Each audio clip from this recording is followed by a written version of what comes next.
Hey, greetings! Welcome back to Sean's Irish Whiskey Shelf, coming at you from the heart of the United States out here in the Midwest.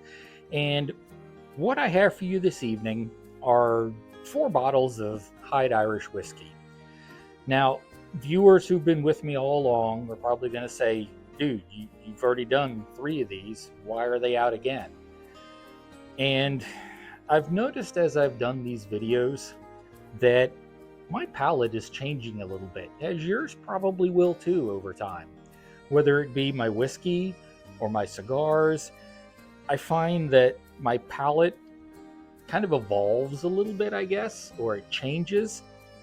And I seem to recall when, I've tried these Hyde Irish whiskeys over the past several episodes, that I didn't really find them to be exceptional, and maybe I wasn't giving them a fair shake as my palate has changed. Now, this one right here, Hyde number 4, is brand new to the shelf. It just came in this past weekend, so I've been really, really eager to try it because it is finished in rum casks. And, Tullamore Dew has I think they call it the Tullamore Dew XO, and that's finished in rum casks, and I didn't really care for that very much, even though Tullamore is one of my favorite whiskeys for an everyday sipper. So I wanted to see if it was just the way Tullamore did their whiskey. Tullamore, of course, is a blend. This is a single malt, so maybe that's going to change some of the flavor profile. But I decided to pull all 4 down off the shelf because, I don't know, if we're going to drink some Irish whiskey, we might as well drink some Irish whiskey. Let's not just waste it on one bottle, right? We got 4 Hydes here. Let's have a drop of all of them. Now, one of the things that's interesting about Hyde, and this comes from the Hibernia Distillery in County Cork, you'll notice that there are dates on each of these labels. And these year dates that you see on the labels pertain to something important that happened in Irish history, or perhaps in the Hibernia Distillery's history. So if you start off with Hyde number 3, you'll notice that it has 1916 on there. That is the year that the Easter Rebellion took place, or the Easter Uprising. That is a week-long resistance, a week-long uprising, mostly in Dublin, where the Irish were trying to make the British go away. They wanted their independence, and they were tired of being ruled by Britain. And you're going to see that theme throughout as we look at the history that's contained on these bottles. Hyde number 4, that's got a 1922 on there. This is the year that the Irish got partial independence from British rule.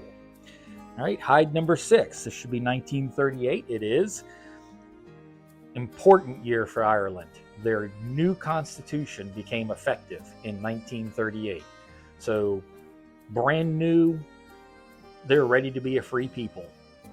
And of course, Hyde number 7, I think that's 1893. And you're looking there, that was when they introduced their second home rule bill. And that really didn't get any traction, didn't go anywhere. But it was important that it was still along that step towards Irish independence. So, there are 13 different bottles of Hyde whiskey, numbered 1 through 12. And then the 13th is a cask strength, barrel strength, whichever you prefer. So, you might have difficulty finding some of these. I'm making it my challenge, my point to try to find all of those bottles. That would be really nice to have on the shelf, is Hyde 1 through 12, plus that cask strength. Hey, we're off to a good start, right? Got 4 of them. So, Hyde number 4. Now, Hyde number 4, as I mentioned, number 4 President's Cask.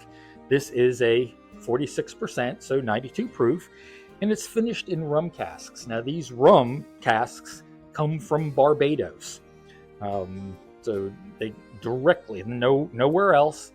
They are from Barbados, and one of the things that when you go and you research Hyde a little bit, some of the whiskey, or actually a lot of their whiskey, they bring in from other distilleries, and then they take care to carefully select the barrels, select the wood that they're going to finish their whiskey in. I mean, they even say on their website, it's all about the wood. I mean, that's their thing. So to them, taking a good whiskey from, one of Ireland's leading distillers, and they don't say which one, and then carefully selecting which casks they're going to finish that whiskey in, that's what they're all about. So if you have a very good palate, mine's the blue collar palate, you can probably taste some of the nuances as they make those, different wood selections. But I'm here to tell you, if you want to learn a little bit about this, go to their website. They have a very, very long long page that talks about the whole process of selecting wood, charring the barrels, and preparing them. So I found it to be very interesting. It was a really cool time waste today, or a time suck. It wasn't a time waste, it was a time suck reading about all that, because it was just fascinating. So I enjoyed it. One thing I did learn also, we've talked in the past about chill filtering. When you see a bottle that says non-chill filtered, and all Hyde products are non-chill filtered, that means they have not cooled that whiskey down to about 32 degrees. Single grain, I think they bring down below 32 because it can do that because of the alcohol content. Hyde does not do that. They believe that whiskey really shows itself when you don't take out any of the fats, any of the enzymes, any of the impurities that might be in that whiskey, which don't harm you, by the way. Just gives the whiskey a little more personality. And this is what I really didn't know. Whiskey that is 46% ABV or higher, so 92 proof or higher, does not need to be chill filtered. The process of distilling the whiskey takes care of that problem. So if you have a bottle that is 46% or 50% or something like that, and it says non-chill filtered, well, okay, because you really didn't need to chill filter it. And if it does say chill filtered, why? You're not taking anything out of it that isn't already out. So the chill filtering really only comes into play with 45% or lower. All right. So here we go. Hyde number 4. This is bottle number 2190 of 5,000. They do limited runs of their products. This was bottled in September of 2018. So finished in Barbados, dark rum casks. Let's see what we've got here. Good nose.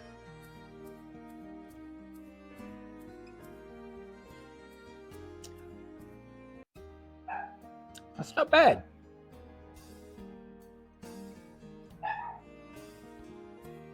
That's really not too bad, folks. I can say with all honesty that is way better than Tullamore Dew's rum product. I'm not a big rum drinker, but this is not objectionable at all.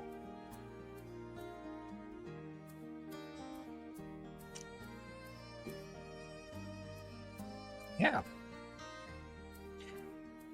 It's for 92 proof, it doesn't have a whole lot of ethanol burn.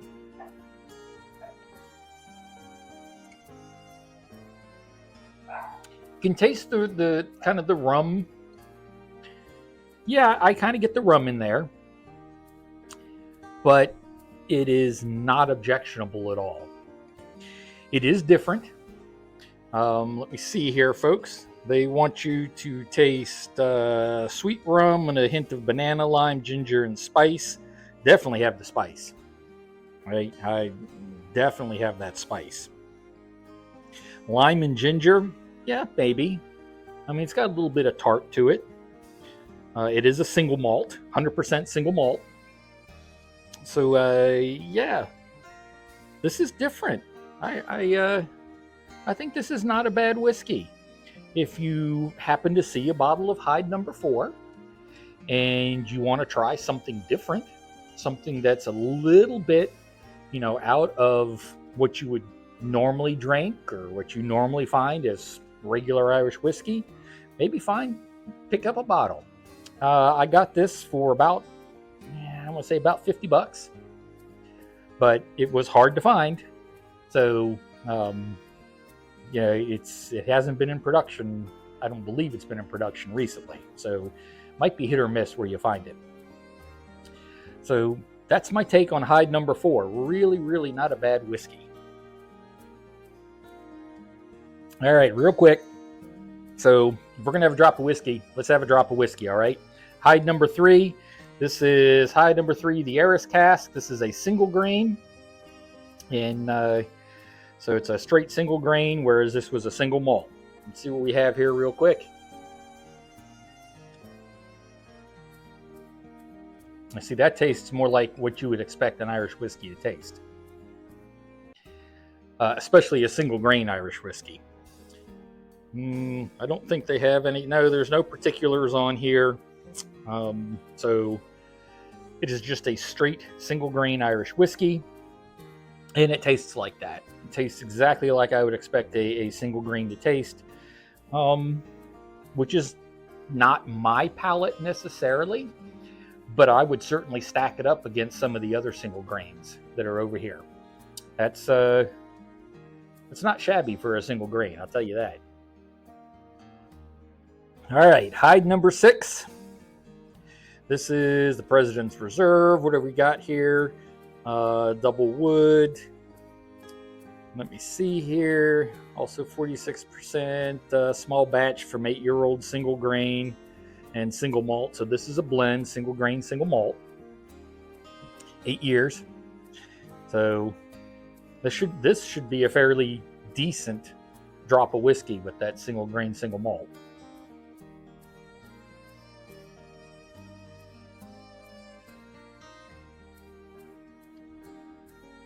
Yeah, see, it's not doing it for me again. The single grain brings forth what you would expect to get from a single grain whiskey. For some reason, the marrying of the single grain and single malt in Hyde number 6, it's not a taste or a flavor profile. It just doesn't seem to be marrying each other very well. I find the taste to be a little bit harsh. I really don't prefer that one. I would take either of these two before the number 6. All right, real quick, Hyde number 7. This is obviously the darkest. You can tell just by looking at the color of the whiskey. This was finished in sherry casks. Yep, sherry cask matured. Also a single malt, just like number 4. And let's see here, smooth, well-rounded, simple, complex. So let's see how we get it with the sherry finish here.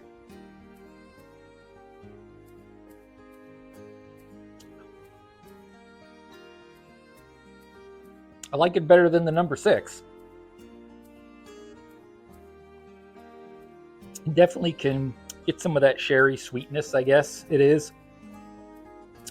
But I get that kind of dry taste also. I almost feel like I'm drinking a dry wine a little bit when I have the number 7. So I'm left with, again, even though my palate has changed somewhat, I'm still left with the fact that these aren't bad whiskeys. And my gosh, folks, they've won a lot of awards. You go look at their website, and it's lined up all the different awards they've won. And Well deserved, I'm sure. But for me, for this blue collar palate, it's just not doing it. Of the 4 here, the one I just got, the Hyde number 4, is probably the one I like the best, followed by Hyde number 3. And I'm not a single grain guy. I like my single pot still. But that, that's kind of there. So I just can't gushingly recommend these whiskeys unless you want to try something different, perhaps have a better palate than me, and want to try some of those different flavors. So there you go. That's my honest opinion of these 4 bottles of Hyde. And as always, your mileage may vary. Your palate's different than mine. Even if it's almost the same, it's going to be a little bit different. So enjoy if you find them, and I'd love to hear if you do find these. And this fly is really driving me crazy. I'd love to hear your comments. If you have tried any of these, hey, drop me a comment. Let me know. I'd love to know what you think, because maybe you have a competing viewpoint from what I have, that you love them, or the taste is a little different to you than it is to me. So man, let me know. Drop me a comment. Man, I answer every single one of them. Hey, don't forget also my new favorite vendor. I'm getting some great whiskey from them this week. I should have 3 bottles coming in that I'm really, really excited to add to the shelf, and that is Hard to Find Whiskey, and you can find them down here at htfw.com. Please give them a look. If you're looking for whiskey and you can't find it on their site, then you probably don't need it. I mean, they're not going to have a lot of the older stuff, but you'd be surprised what they do have. All right. They've got some fantastic drops of whiskey there. So give them a look-see and check them out. And, in the meantime, enjoy your Irish whiskey, because any reason to have Irish whiskey is a great reason to have it. I proved that tonight. I was only going to test 1. We had 4. But remember to do it responsibly so you can be here for the next video. Might be later this week, could be next week. Depends on when those new bottles come in. And until we meet again, I want you to be well and be safe. Okay? Sláinte. Bye now.